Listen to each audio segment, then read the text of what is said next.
Hey everyone, and welcome to Last Thing Before Sleeping. My name is Rufus, and today I want to talk about a complex and often emotional topic: Germany's immigration story. From the Gastarbeiter or guest workers of the 1950s to the refugee wave of 2015, migration has profoundly shaped modern Germany, but it hasn't been a simple journey. Let's dive into the history, the challenges, and the ongoing search for solutions. After World War II, Germany's Wirtschaftswunder or economic miracle created a massive demand for labor. The country turned to its neighbors, signing recruitment agreements with Italy, Spain, Greece, and most significantly Turkey. Millions of Gastarbeiter arrived, planning to work for a few years and then return home. They rebuilt industries, fueled the economy, and became an integral part of German society. However, many stayed, raised families, and put down roots. The idea of them being temporary guests slowly faded, but the process of integration was often slow and fraught with challenges. Germany, for a long time, didn't see itself as a country of immigration, which created a disconnect between policy and the reality on the ground. Then came the fall of the Berlin Wall in 1989 and the subsequent reunification. This brought a new wave of migrants, Aussiedler, or ethnic Germans from Eastern Europe and the former Soviet Union. Under German law, they were granted immediate citizenship. Simultaneously, the Balkan Wars in the 1990s led to hundreds of thousands of refugees seeking safety in Germany.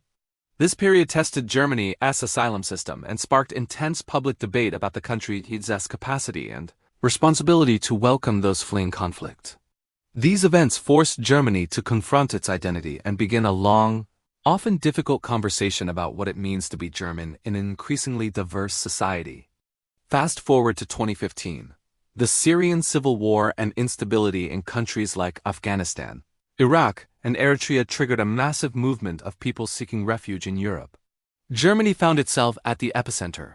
Chancellor Angela Merkel's famous phrase, "Wir schaffen das, we can do this," became a rallying cry for a policy that saw Germany open its doors to over 1 million asylum seekers in a short period. This was a monumental humanitarian gesture, celebrated by many around the world. The images of Germans welcoming refugees at train stations with supplies and applause were powerful symbols of compassion. These newcomers were overwhelmingly asylum seekers, people fleeing war and persecution, not primarily economic migrants looking for better job prospects. Although that distinction can sometimes be complex. Their journeys were often perilous, and they arrived seeking safety and a chance to rebuild their lives. But this unprecedented influx also brought immense challenges. Integrating such a large number of people so quickly strained public services to their limits. Schools needed more teachers and language classes, the housing market in many cities became incredibly tight, and the bureaucracy struggled to process asylum applications efficiently.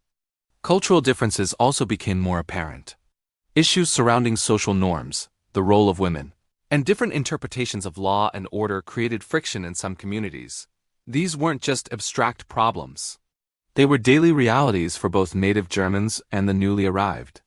The initial wave of optimism began to face the hard reality of long-term integration.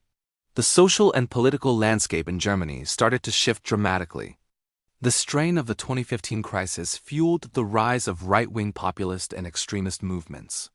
Groups that had been on the political fringes found a powerful new issue. They capitalized on public anxiety, linking immigration directly to social problems and a perceived loss of national identity. This unfortunately led to a disturbing increase in hate crimes. Asylum shelters were targeted in arson attacks, and individuals who were visibly immigrants or perceived as such faced verbal abuse, discrimination, and physical assaults. This created a climate of fear and division, undermining the efforts of countless Germans who were working hard to build bridges and foster a welcoming society. At the same time, crime statistics became a flashpoint in the debate. Official police reports did show an increase in crimes committed by non-German nationals. It's crucial to analyze this data carefully.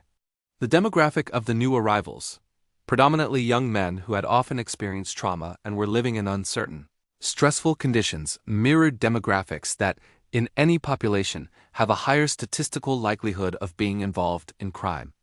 Many of the offenses were minor, like shoplifting or fare evasion. However, a number of high-profile, serious violent crimes committed by individual asylum seekers dominated news headlines, fueling public fear and anger.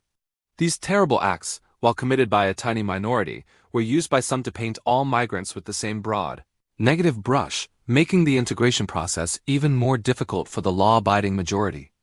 So, where does Germany go from here? The immigration crisis isn't just about numbers. It's about navigating the complex path to a cohesive, multicultural society. There's no single magic bullet, but a combination of strategies is essential. First and foremost is effective integration. This means robust, widely available language courses from day one. Language is the absolute key to education, employment, and social participation. It also means faster processing of asylum claims. Leaving people in limbo for months or years creates uncertainty and frustration and hinders their ability to start building a new life. Those who are granted protection need immediate access to the job market and vocational training to become self-sufficient, contributing members of society. Next, there's the need for a clear and managed immigration policy. This involves distinguishing between asylum for refugees, which is a humanitarian obligation, and economic migration. Germany, with its aging population, needs skilled workers. Creating legal, transparent pathways for economic migrants to come to Germany would not only benefit the economy but also reduce pressure on the asylum system. This requires fair but firm rules. It also means having an effective system for returning individuals whose asylum claims have been rejected and who have no legal right to stay. This is a politically difficult but necessary part of a functioning system. Finally, and perhaps most importantly, is the social dimension. This requires a concerted effort from everyone to combat division. The government and civil society must actively fight extremism and disinformation that poisons the public discourse. Promoting intercultural dialogue and creating spaces where new arrivals and long-term residents can interact positively are crucial. Celebrating shared values of democracy, tolerance, and respect for the law, while also acknowledging cultural differences, is the foundation for building a stronger, shared future. Germany's journey with immigration is far from over.